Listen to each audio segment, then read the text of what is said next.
Seja bem-vindo ao canal católico A Palavra de Vida.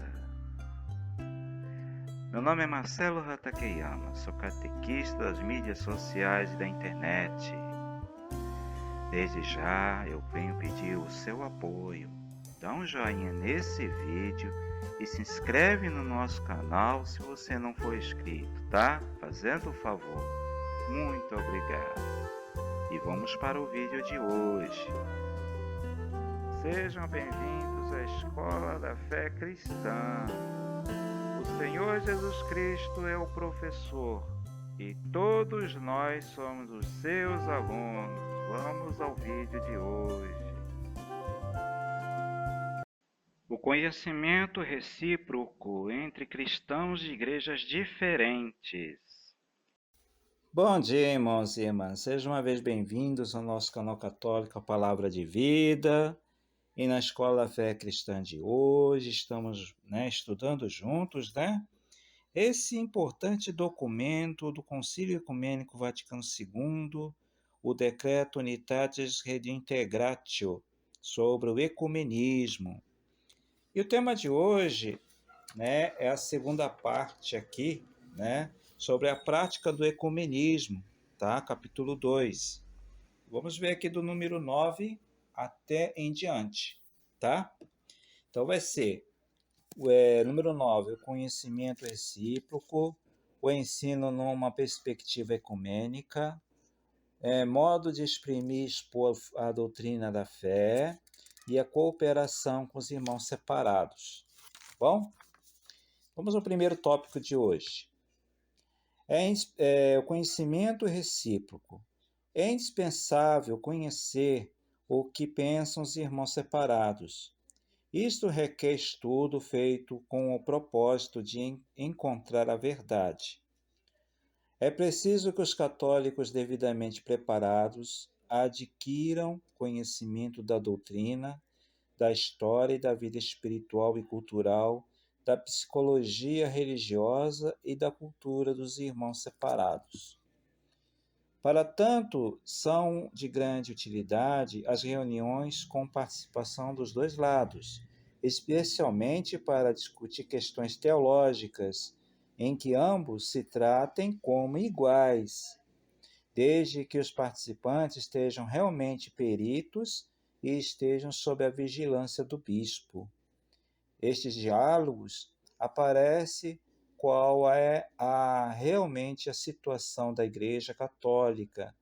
Reconhece-se melhor o que pensam os irmãos separados e se tem ocasião de esclarecer a nossa fé.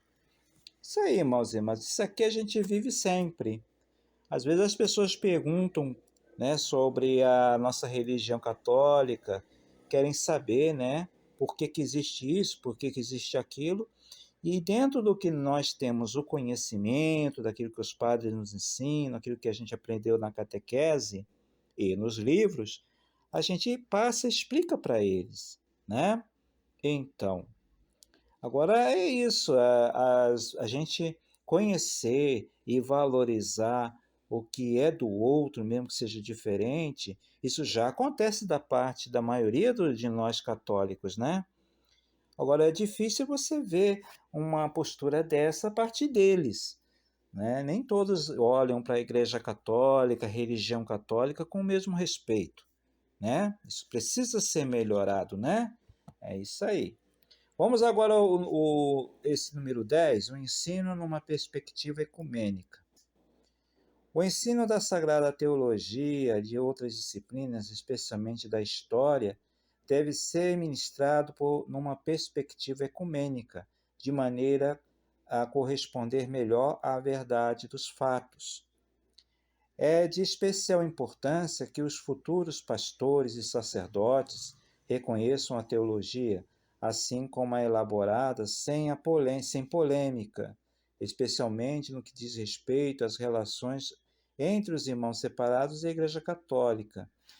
Da formação dos sacerdotes depende enormemente da formação doutrinária e espiritual dos fiéis e dos religiosos. Até os missionários trabalhando da mesma região de outros cristãos, precisam hoje conhecer as questões relativas ao ecumenismo que surgem de seu próprio apostolado e os frutos que delas podem tirar. Agora vamos ao número 11, né? Modo de exprimir e de expor a doutrina da fé. A maneira de exprimir e de sintetizar a fé não deve, de modo algum, substituir ou construir obstáculo ao diálogo com os irmãos separados. É indispensável exprimir integral e claramente a doutrina. Nada há de tão distante do ecumenismo quanto o falso irenismo, né? Que prejudica a pureza da fé católica e torna confuso ou obscuro seu sentido autêntico.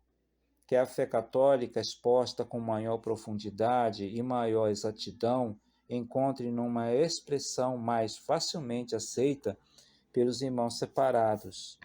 Além disso, no diálogo ecumênico, os teólogos católicos, adquirindo ao ensinamento da Igreja, progridam junto com os irmãos separados na investigação dos mistérios divinos, somente guiados pelo amor da verdade, pela caridade e pela humildade. Olha, gente, essas palavras aqui são muito importantes no que diz respeito a falar sobre a religião, sobre o diálogo entre pessoas de igrejas diferentes, doutrinas diferentes. Deve existir amor, verdade, caridade e humildade, gente. É isso aí. Continuando. No confronto das diversas doutrinas, lembre-se da ordem interna ou hierarquia que há entre as verdades da doutrina católica articuladas com fundamentos da fé. Dessa forma, abre-se caminho para uma verdadeira emulação entre irmãos que buscam todos o conhecimento mais profundo e uma visão mais clara das investigáveis riquezas de Cristo. E agora a última parte, irmãos e irmãs, que é a cooperação com os irmãos separados, número 12. Todos os cristãos confessam publicamente a fé em Deus, uno e trino, no Filho de Deus encarnado, nosso Senhor e Redentor, e se esforçam, estimulando-se uns aos outros, por dar testemunho de nossa esperança, que não será confundida. Nos dias de hoje, há entre todos os seres humanos uma ampla cooperação nas esferas da vida social, pois todos são chamados a trabalhar juntos, especialmente se creem em Deus. E, além disso, se são cristãos. A cooperação entre cristãos exprime uma maneira ainda mais clara a união que de fato existe entre todos os seres humanos e torna mais evidente a verdadeira face de Cristo, servidor da humanidade. Essa cooperação que já existe entre certo número de nações deve ser ampliada, especialmente a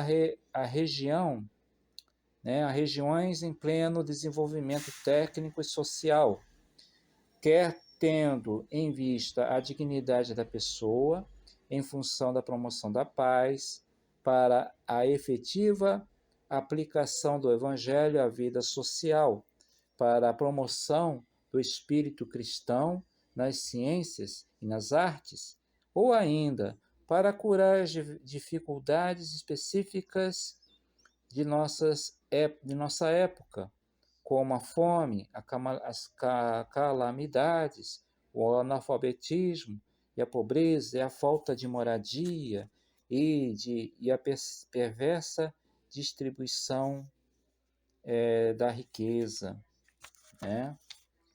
Quem acredita em Cristo recebe imediatamente a necessidade desta cooperação, que por sua vez requer que todos conheçam melhor uns aos outros e estimulem mutuamente, e vai assim preparando o caminho para a unidade entre os cristãos. Pois é, irmãos e irmãs, quando as pessoas se unem, né, para fazer um serviço social, por exemplo, né, distribuição de cestas básicas, né, às vezes para fazer algum tipo de socorro para os mais pobres, para a população de rua, não importa a doutrina, não importa a igreja, a religião, importa que está se socorrendo as pessoas ali. E isso aí é um ponto comum que todos os cristãos, todas as pessoas de boa vontade podem se unir, independente da doutrina, da igreja, da forma de pensar, né? Fazer o bem, né, de maneira organizada e unida, independente das diferenças. É bacana quando isso acontece, né? Tem muitos casos que acontecem de calamidades, enchentes, né? Que todos perdem tudo, então todo mundo se une para poder socorrer aquela população atingida pelas enchentes, por exemplo. Então é coisa linda, é gente de todas as religiões, até quem não tem religião se une também para ajudar. Então é isso que é bonito. Isso tudo tem a ver com o ecumenismo, irmãos e irmãs, tá? É isso aí. Obrigado, irmãos e irmãs, por terem assistido esse vídeo até o final. Muito obrigado. E até o próximo vídeo, que a gente vai entrar no capítulo 3, tá? Que vai falar sobre as igrejas e denominações religiosas separadas. Tá? Vamos começar a entrar nesse capítulo 3, tá bom? Muito obrigado. Até o próximo vídeo, gente, se Deus quiser. Louvado seja nosso Senhor Jesus Cristo, para sempre seja louvado. Um abraço a todos. Muito obrigado a você que assistiu esse vídeo até o final. Se você ainda não deu o joinha nesse vídeo, por favor, dá um joinha nesse vídeo, tá? E se inscreve no nosso canal se você ainda não é inscrito. Muito obrigado. Até o próximo vídeo, gente. Louvado seja nosso Senhor Jesus Cristo, para sempre seja louvado.